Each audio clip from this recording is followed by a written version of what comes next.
Assalamualaikum warahmatullahi wabarakatuh. Selamat pagi dan salam sejahtera untuk kita semua. Sebelumnya perkenalkan, nama saya Amalia Nurut Duha yang akan berperan sebagai moderator untuk mengatur jalannya pembelajaran pada hari ini. Hari ini kami dari kelompok 4 mata kuliah Ekonomi Pendidikan akan membawakan sebuah materi dengan judul Mode Transformasi Input Output Pendidikan, yang nantinya materi ini akan dibawakan oleh rekan-rekan pemateri yang antara lain Muhammad Nur, Muhammad Naupal, Wahyu, Anissa, Krotu Aini, dan Nur Sailatul Jannah. Baik, tanpa berlama-lama langsung saja kita mulai materinya, dan waktu dan tempat saya serahkan kepada rekan-rekan pemateri. Oke, baik, selanjutnya ada input pendidikan. Nah, jadi teman-teman, input pendidikan adalah segala sesuatu yang harus ada dan tersedia karena dibutuhkan untuk mencapai suatu proses.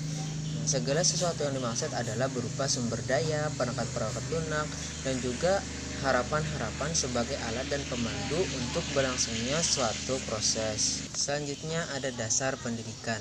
Pendidik sebagai timbal balik antara pendidik dan anak didik dengan berbagai faktor lainnya. Untuk mencapai tujuan pendidik senantiasa didasari nilai-nilai tertentu. Baik, selanjutnya tujuan pendidikan. Sebagai suatu komponen pendidikan, tujuan pendidikan menduduki posisi penting di antara komponen-komponen pendidikan lainnya. Salah satu tujuan utama dari pendidikan adalah mengembangkan potensi dan mencerdaskan individu dengan lebih baik. Dengan tujuan ini, diharapkan mereka yang memiliki kepribadian dengan baik dapat memiliki kreativitas, pengetahuan, kepribadian, mandiri, dan menjadi pribadi bertanggung jawab. Dapat dikatakan bahwa segenap komponen dari seluruh kegiatan pendidikan dilakukan semata-mata terarah kepada atau ditujukan untuk mencapai tujuan tersebut. Dengan tujuan pendidikan diharapkan terbentuknya manusia yang utuh dengan memperhatikan aspek jasmani dan rohani, aspek diri dan aspek sosial, aspek kognitif, afektif, dan psikomotorik. Dalam hal ini, upaya yang dilakukan untuk mencapai tujuan pendidikan yang pertama, membuat pelajaran yang akan dipelajari lebih menarik, sehingga bisa menarik perhatian siswa. Lalu selanjutnya membuat sekolah sebagai tempat yang nyaman untuk para siswa. Dan bagi para guru harus sabar dalam mengajarkan anak peserta didik mereka. Selanjutnya yang ketiga, peserta didik.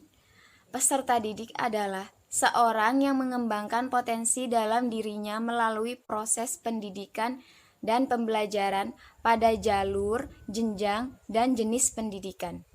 Peserta didik berstatus sebagai subjek didik, karena peserta didik adalah subjek atau pribadi yang otonom, yang ingin diketahui keberadaannya, dan ingin mengembangkan diri secara terus-menerus guna memecahkan masalah-masalah hidup yang dijumpai sepanjang hidupnya.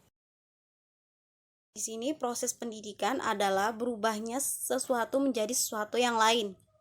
Sesuatu yang berpengaruh terhadap berlangsungnya proses disebut input, sedangkan sesuatu dari hasil proses disebut output.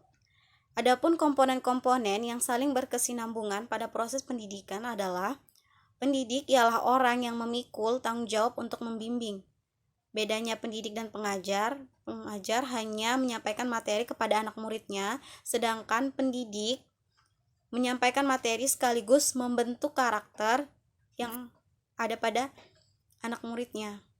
Non-pendidik yang sering disebut sebagai tenaga pendidik adalah anggota masyarakat yang mengabdikan diri dan diangkat untuk menunjang penyelenggaraan pendidik. Undang-Undang Nomor 20 Tahun 2003 Pasal 1 Bab 1 Ketentuan Umum, atau juga bisa diartikan merupakan tenaga yang bertugas merencanakan dan melaksanakan administrasi, pengelolaan, dan lain sebagainya. Yang kedua, ada kurikulum atau materi pendidikan. Materi pendidikan sering juga disebut dengan kurikulum karena kurikulum memberikan makna materi dan disusun secara sistematis guna mencapai tujuan yang tetap.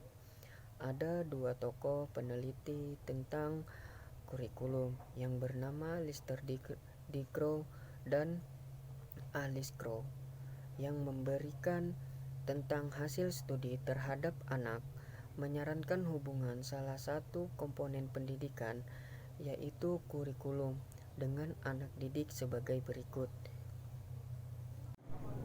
Yang pertama, yaitu kurikulum hendaknya disesuaikan dengan keadaan perkembangan anak.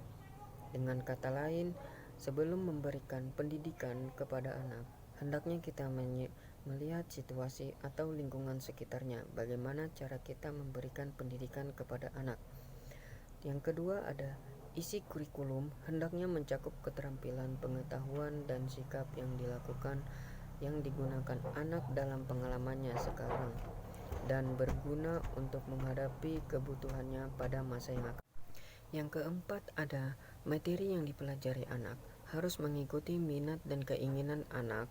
Ketiga ada prasarana dan sarana pendidikan, yang dimana prasarana pendidikan ialah berbagai macam alat yang tidak digunakan secara langsung dalam proses pendidikan.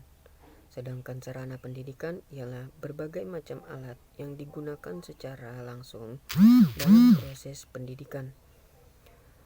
Prasarana pendidikan dapat juga diartikan segala macam peralatan atau kelengkapan dan benda-benda yang digunakan guru dan murid untuk memudahkan penyelenggaraan pendidikan.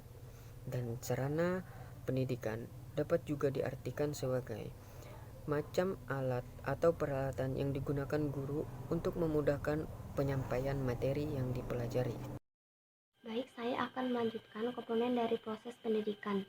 Yang keempat ada administrasi. Administrasi pendidikan adalah segenap kegiatan yang berkenaan dengan penataan sumber, penggunaan, dan pertanggungjawaban dana pendidikan di sekolah atau lembaga pendidikan. Kegiatan yang ada di dalam administrasi pendidikan ini meliputi 3 hal. Yang pertama adalah menyusun anggaran, yang kedua adalah pembukuan, yang ketiga adalah pemeriksaan.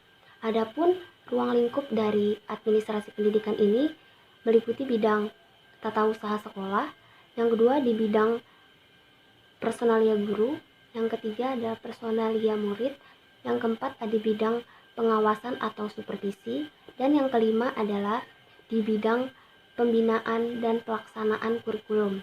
Dan yang terakhir ada anggaran. Anggaran adalah suatu biaya yang disusun secara terperinci atau dapat juga dikatakan sebagai rencana yang disusun secara terorganisasi untuk menerima dan mengeluarkan dana bagi suatu periode tertentu. Baik, selanjutnya saya akan menjelaskan tentang output pendidikan. Jadi output pendidikan adalah kinerja sekolah, sedangkan kinerja sekolah itu sendiri adalah prestasi sekolah yang dihasilkan dari proses atau perilaku itu sendiri. Kinerja sekolah dapat diukur dari kualitasnya, efektivitasnya, produktivitasnya, efisiensinya, inovasinya, kualitas kehidupan kerjanya, dan moral kerjanya. Nah, output sekolah dapat dikatakan berkualitas dan bermutu tinggi apabila prestasi pencapaian siswa menunjukkan pencapaian yang tinggi dalam bidang prestasi akademik dan juga prestasi non-akademik. Nah, untuk prestasi akademiknya itu berupa nilai ujian semester, ujian nasional, karya ilmiah, dan lomba akademik. Nah, sedangkan prestasi non-akademik yaitu berupa kualitas iman dan takwa, kejujuran, kesopanan, olahraga, kesenian, keterampilan, dan kegiatan-kegiatan ekstrakurikuler lainnya. Output pada sistem pendidikan adalah hasil keluaran dari proses yang terjadi di dalam sistem pendidikan. Adapun output pada sistem pendidikan, yang pertama itu ada lulusan atau tamatan, yang kedua itu ada putus sekolah. Nah, untuk lulusan atau tamatan, yaitu adalah hasil dari proses pendidikan agar sesuai dengan tujuan pendidikan tersebut, diharapkan lulusan yang dihasilkan dapat memberikan nilai-nilai kehidupan bagi dirinya, lingkungan, dan Tuhannya. Nah, setidaknya lulusan tersebut dapat mentransformasikan atau mengembangkan dan melestarikan budaya yang ada di lingkungan. Kepribadiannya dapat terbentuk dengan baik, menjadi warga negara yang memiliki landasan-landasan pendidikan dan juga serta mampu bersaing di dunia kerja. Jika proses yang terjadi di dalam komponen-komponen pendidikan berjalan dengan baik tanpa adanya hambatan, maka hasil lulusan tersebut pun akan baik. Oleh sebab itu, proses berkesinambungan dari komponen-komponen pendidikan menentukan hasil nyata dari pendidikan tersebut, yang didasarkan kepada tujuan dan dasar pendidikan. Baik, selanjutnya untuk putus sekolah. Nah, untuk putus sekolah, kadangkala proses komponen-komponen pendidikan yang terjadi tidak sesuai dengan apa yang sudah direncanakan, sebab adanya hambatan yang ada pada komponen-komponen tersebut, sehingga peserta didik yang menjadi input dalam sistem pendidikan akan berhenti untuk melangsungkan pendidikannya atau putus sekolah. Dengan kata lain, putus sekolah disebabkan oleh berbagai macam faktor hambatan pendidikan, yaitu baik dari peserta didiknya sendiri, proses pendidikan yang terjadi, maupun lingkungan sekitar pendidikan. Baik, itu saja yang dapat saya jelaskan. Terima kasih.